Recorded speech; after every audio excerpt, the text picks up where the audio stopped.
c'est terrible. Hein, le lendemain, là, j'étais avec un moustache tout étalé, que bon, c'est formidable. Donc, je vais vous apporter un témoignage, non pas sur le milieu du travail, mais sur mes études, pour ne pas répéter ce qu'a dit les filles.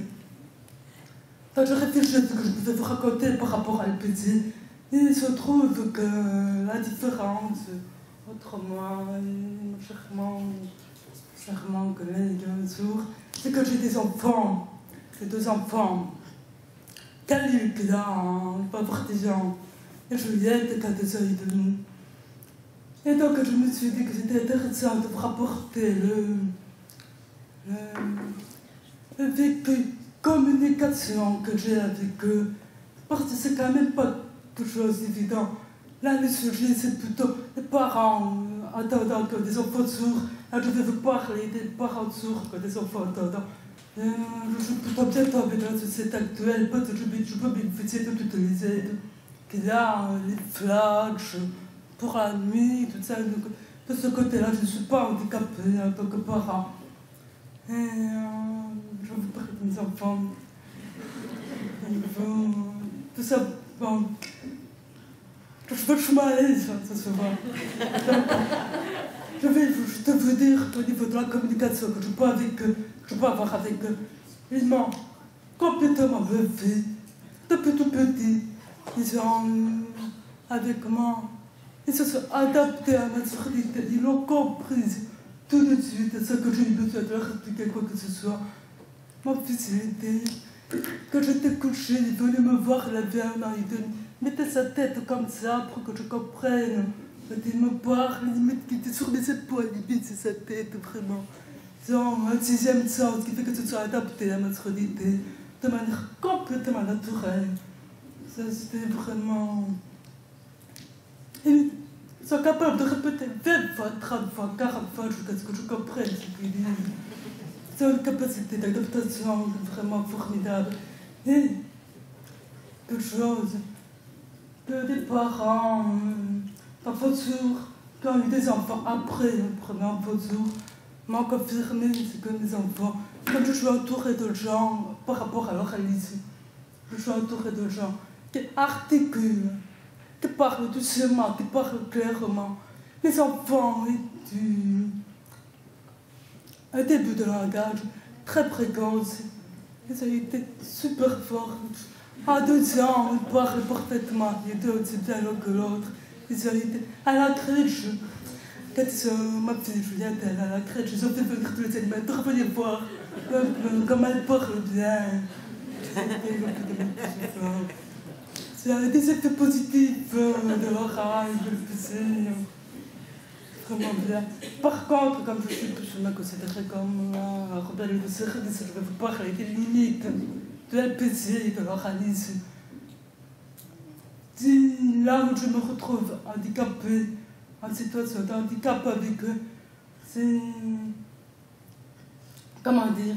Je ne peux pas leur apprendre l'LPC.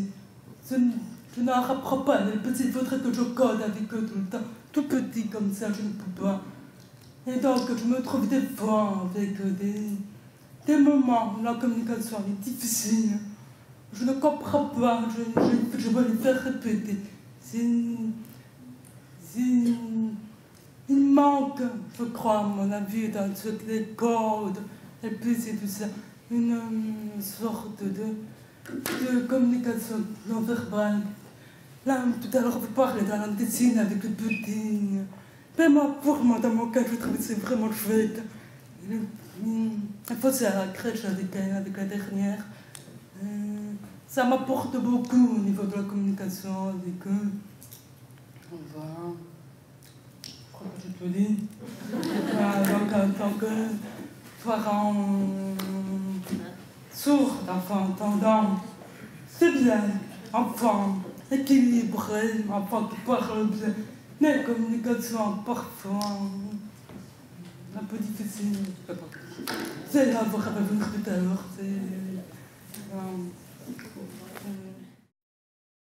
Donc là, c'est plutôt une vision plus médicale, effectivement, de à quel niveau, pour moi, et pour les médecins en général, probablement, intervient l'annonce et intervient le SPC.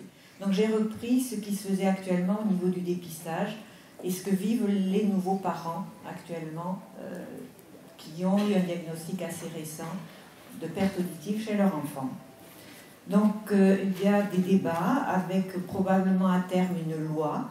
La loi est portée par Edwige Antier et qui soutient cette loi pour qu'il y ait un dépistage systématique à la maternité au niveau du repérage des problèmes d'audition. Donc il fallait rentrer dans les critères de dépistage d'une pathologie néonatale, il fallait que ça soit fréquent, et on le verra, c'est fréquent, on en reparlera, que ça soit gravement invalidant, qu'il y ait un diagnostic souvent tardif, qu'on puisse avoir des tests de dépistage fiables, une méthodologie peu coûteuse et un traitement reconnu. C'est une pathologie fréquente puisqu'on est à 1 enfant sur 1000 à la naissance.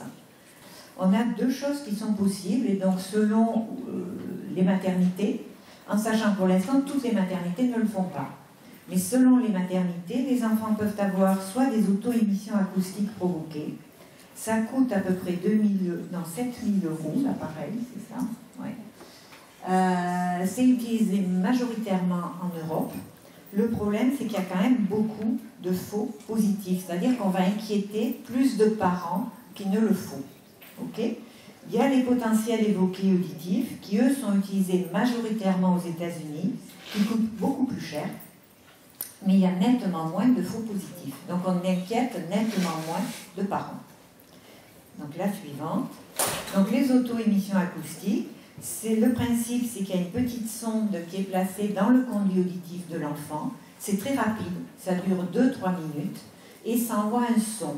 Une oreille qui entend bien émet des sons. Donc on recueille la contraction des cellules ciliées externes de l'oreille. Là, c'est pour la perte auditive sévère profonde. En sachant que quand on a démarré le dépistage, on en reparlera, on a eu des surprises. Parce qu'en fait, on s'est retrouvé avec beaucoup plus d'enfants avec des pertes auditives que ce qu'on avait prévu, puisqu'on savait qu'on partirait sur ces chiffres-là. Puisqu'en fait, on a repéré les enfants, entre guillemets, à oreille unique, qui sont les enfants à surdité unilatérale, qui jusqu'à présent étaient envoyés par la santé scolaire lors du dépistage au CP à 6 ans. Donc effectivement, maintenant, on va se poser la question de quelles sont les difficultés de ces enfants, comment les explorer, parce qu'effectivement, c'est une population qui redouble bien plus que la moyenne. Alors que jusqu'à présent, ça passait au travers. Et on pensait, nous, bêtement, que c'était effectivement les oreillons, une atteinte virale, quelque chose qui avait entraîné ce problème-là. Alors qu'en fait, c'est quand même pas que ça, puisque c'est présent dès la naissance. On a découvert aussi d'autres populations qui ne rentrent pas dans ce chiffre, mais qui font que finalement on se retrouve avec des chiffres de 3 à 4 pour 1000, qui sont tous les enfants qui ont des problèmes de fente palatine, de trisomie, de dysmorphie faciale, qui eux ont des surdités de transmission massives dès la naissance. Et tous ces enfants avaient des retards de parole et de langage, qui faisaient qu'après ils avaient des kilomètres d'orthophonie également, et que en fait maintenant avec des prises en charge plus précoces, on peut peut-être aussi s'intéresser davantage à ceux qui en ont encore plus besoin. Voilà, donc en fait on dépiste énormément, beaucoup plus d'enfants que ce qu'on pensait au départ. Jusqu'à présent, c'était un diagnostic tardif, mais dans tous les pays où on ne dépiste pas, c'est toujours tardif, puisqu'en général, les parents arrivent quand ils repèrent que l'enfant ne parle pas. Là, c'est lorsqu'on a une importance de l'atteinte sensorielle qui fait qu'on ne peut pas compenser par les prothèses conventionnelles, qu'on va essayer, qu'on va proposer un implant cochléaire sous couvert de possibilités anatomiques.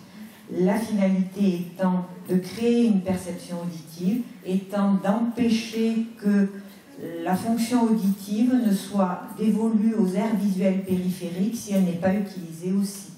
Ce qui finit par arriver au bout de 3 à 5 ans. Lorsqu'on n'utilise pas une zone neuronale, c'est redistribué ailleurs. Voilà.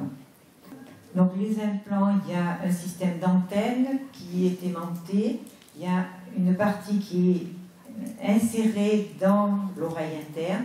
Et à partir de là, effectivement, il y a un contour d'oreille à l'extérieur qui permet de recueillir le son et d'envoyer le son retraité sous forme de signal à la partie interne.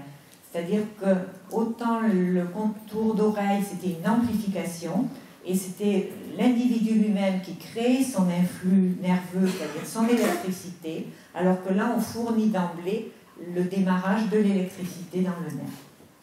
C'est-à-dire, s'ils ont été implantés à 3 ans, à 6 ans, ils sont avec un développement au niveau du langage oral de 3 ans. Ce qui est à la fois génial, très bien. Par contre, c'est pas assez si on est au CP et si on doit apprendre à lire, à écrire. Mais en même temps, c'est fabuleux, mais il nous faut des aménagements. Ensuite, on a un troisième groupe, qui est un groupe d'enfants qui, malgré la perception, malgré le port des appareils, malgré tout ça, n'arrivent pas à structurer le langage oral. On a le babillage qui apparaît, mais beaucoup plus de temps après que les autres. On a les mots qui apparaissent, mais bien décalés. Ça apparaît, mais c'est laborieux, laborieux, laborieux. Donc chez ces enfants-là, on a une obligation de langue des signes en tant que langue d'apprentissage. Voilà. Je vous invite donc immédiatement à aller vous restaurer un peu et à vous rafraîchir. Je vous remercie encore d'être venus. Et puis merci à toute l'association, à tout le monde d'avoir bien participé.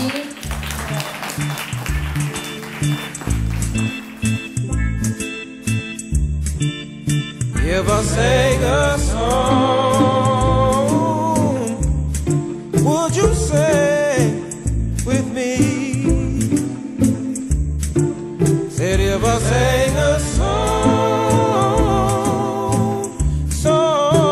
would you sing with me? If I danced a step,